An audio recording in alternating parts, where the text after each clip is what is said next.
Because it's late over here. It's late in America. Well, I gotta wake up early tomorrow. It's late in America. Yeah. It's early there. No, it's not early. It's 5 meeting that also takes place in America tomorrow. So I have to wake up for a 3:30 in the morning meeting. Oh my God. Yeah, a little ridiculous. But it'll be Friday, so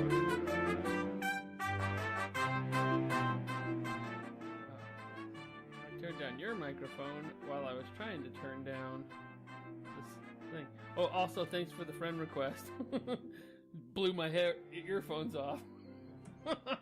Don't do it again.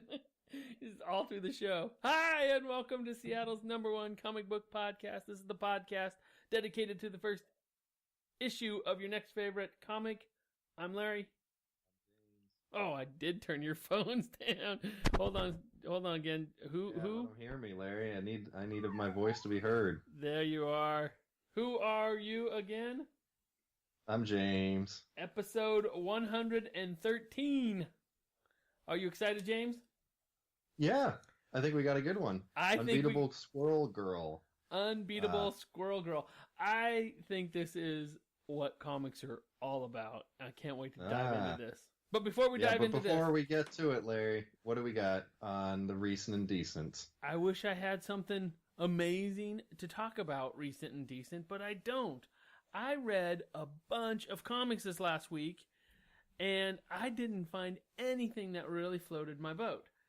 So I was in my comics dungeon, and I flipped through a couple boxes, and I realized that Star Wars was piling up.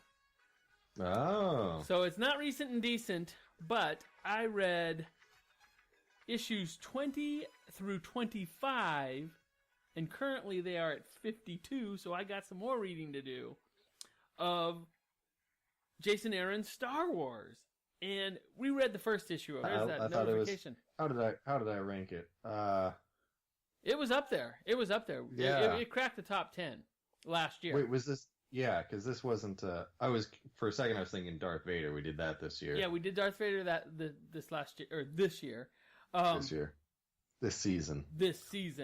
But this is Star Wars, and if you're playing at home, it's issues 20 through 25, and they're conveniently packaged on Comixology, but not Comixology Unlimited, but the first 3 volumes are Comixology Unlimited, so wait a month or two, and you might get this volume 4, and it's called Flight of the Harbinger.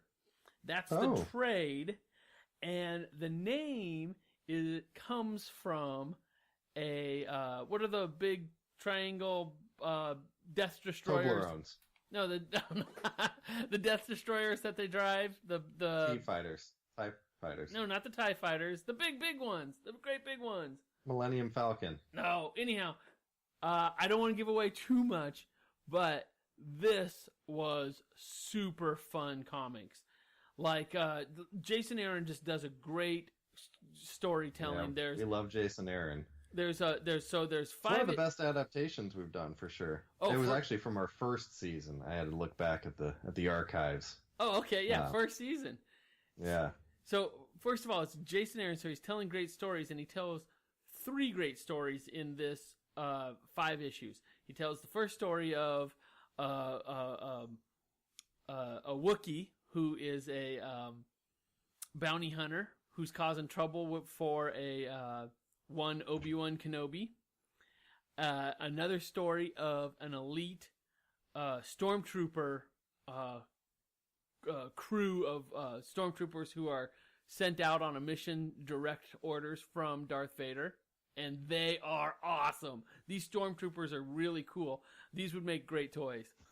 Yeah, I remember really liking the art. Like, it was probably one of the best adaptations where the characters in the comic looked like the characters in a movie. Yeah, the artists, I put various artists because they've got 2 or 3, 4, 5 different guys working on these 5 different issues. But Jason Aaron is the writer. Star Wars 20 through 25. And just get on board because, like, if you're a Comixology subscriber, Comixology Unlimited subscriber, you're going to get those first 3 trades for free. and you're just going to want to pull the trigger and buy the 4th volume. So check it out. That's Star Good Wars recommendation. Flight of the Harbinger, recent and decent. Well, back issue, recent and decent. All right. Should we dive into Unbeatable Squirrel Girl? Yes, we should. You want to definitely sing the song, Larry? James, when you were reading the song, what tune were you singing it to? Because I was kind of doing Spider-Man. I didn't do do you know Spider-Man, the Spider-Man song? But I went back after she suggested the Spider-Man tune, and then I sang it again, and it worked for the Spider-Man tune. So, for those of you who don't have the comic in front of you, Unbeatable Squirrel Girl starts off with a little bit of action, where we have this squirrel-looking character, and she is singing her own theme song, which is actually, where is it? Do you want to read it? You want to sing it, Larry? Well, she is Squirrel Girl. She's a human and also a squirrel. Can't you climb up a tree? Yes, you can, easily. That's about as far as I'm going. Well, when it started off with Squirrel Girl, I was like, Spider-Man does whatever a spider can. She is in a web, something. Isn't she adorable? You think she's adorable, right? Yeah, well, it's the art. It's definitely a kidsy type. That's not really the right word. What would you call this? It's very simple, almost like Archie style comic.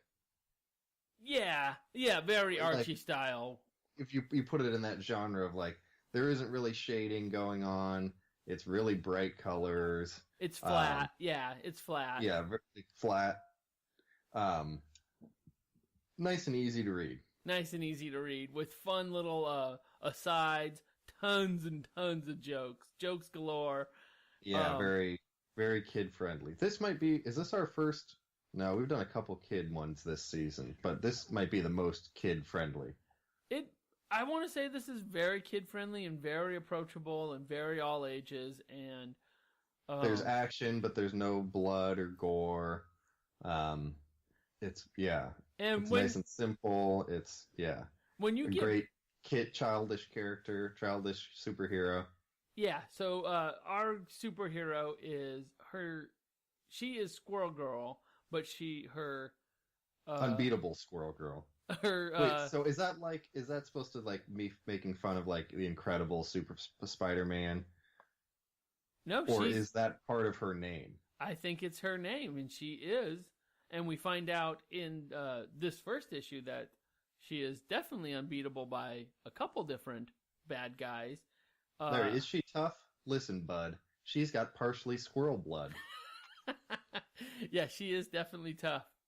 And she's got a great sidekick, which I don't think enough superheroes really have a good sidekick. Like it would be really cool if Spider-Man had an actual spider who would like do reconnaissance missions or something for him. But she has her pet Tippy Toe, who's her friend. Don't you know? That's the squirrel Tippy Toe. TT. Yeah. And so there's a little piece where she has where we have an introduction page, which I just love. Mm-hmm. But yeah, she finds some nuts, eats some nuts, and kicks bad guy butts. Yeah. She goes to the park and beats up some thugs. Yeah, with like his butt is like hanging in the air and has like stars coming out of it. That is truly getting your butt kicked. Yeah, exactly. She like claps her hands and like a thing of dust comes out. It's that kind of cartoon. It's that kind of cartoon. It's that kind of comic, and it's super fun. Oh, even the bad guy. Look at his jacket. He's got a flaming skull on the back of his jacket. Yeah, but it's not too flaming. It's just like a little bit of flame. Yeah, he's not that bad of a guy. But he was trying to rob somebody's man purse. So that's a bad thing to do. But this is one of my favorite pages right off the bat. Squirrel Girl is so we get her introduction, who she is in her song. We also get great way to introduce her abilities and kind of some context. and who her friends are, and what she likes to do. She likes to kick butt. Mm-hmm. And then likes squirrels, dislikes injustice. Fun fact: is a woman with the proportional speed and strength of a squirrel. That is awesome. Is that your favorite page, Larry? It is definitely my favorite page, just because it's such a great introduction, and she's so cute with her leotard suit on, her brown leotard suit on. And James, just describe how big her tail is. It's like as big as her body, but it seems like it's fluffy, because there is one point where because she kind of the plot of this first issue is she decides to go to college and go kind of undercover, be a normal girl, so she can learn and kind of diversify her knowledge base, I guess. And so at one point she has to tuck in her squirrel tail, and she knows how to do it, and it just makes her look like she has a big butt. Yeah. Which she's fine with. Yeah, she's a fun character, and she's got all these funny, there's just so much, little stuff in the back. She's got miscellaneous nut box little back stuff, there. You mean like her squirrel tail? Well, not going away from the squirrel tail, going into her secret attic apartment where she lives in Avengers Mansion. She is an Avenger. Yeah, so she's an Avenger, and I am curious how this ties in. Because supposedly she secretly lives in the attic of the Avengers place, and maybe they just don't know about her. Well, that's so Squirrel, right? That is so Squirrel. It seems perfect. It's a great way to add in Avengers into her world without having to include her in the other world. Right. She is so cool. This is another one that I read on the regular, but I actually have the third trade that I have yet to read, so I'm not completely current on Unbeatable Squirrel Girl. But she has a lot of fun. She has a lot more fun adventures than just beating up, spoiler alert, Kraven the Hunter. Okay, well, actually, so I want to go back to your favorite page where there's kind of, after this intro where she sings her song and does a little bit of action, it's kind of like an intro page where it has a title card, and it has these 4 little blurbs introducing Squirrel Girl, Tippy Toe, the Park Muggers, and question mark, aka we haven't met him yet. And it's kind of like a mysterious guy in disguise. And I thought that was a great, cute little hook. Right. That's so it's there's going to be a bad guy around the corner. So even though the plot really only is she's going to college and how can she make it undercover, we have a bad guy on the horizon. Right. And she does go undercover with this college girl, undercover, I'm a college kid, secret identity. Doreen Green. Doreen Green, which is a fine name. I just lost my page. Okay, wait, I want to go to a quick side note, too. At the bottom of the pages, and I missed this at the first reading, not first whole reading through, but it took me a while to notice it. There are these little blurbs, footnote type things, where it'll say something like, you now have the Spider-Man theme stuck in your head for the rest of this issue. You're welcome. Wait, did I say Spider-Man theme? I actually meant Squirrel Girl theme. Who even is Spider-Man? And almost every page will have these little funny footnotes underneath. Yeah, it's white paper with gray writing. So if you're just looking at the page, you're gonna miss it. You have to blow it up and look at panel to panel. Yeah, and some of them are great. Or zoom out all the way. Yeah, some of them. Yeah, each one of them is genuinely funny. Yeah, it's a good device that you don't see too much. But it really works well for comedy. Yeah, for comedy. This is all about the comedy. I mean, the action is almost secondary. The action is definitely secondary. This is a comic book comedy, funny at every turn. The interaction with her and her secret identity, her pet squirrel Tippy Toe,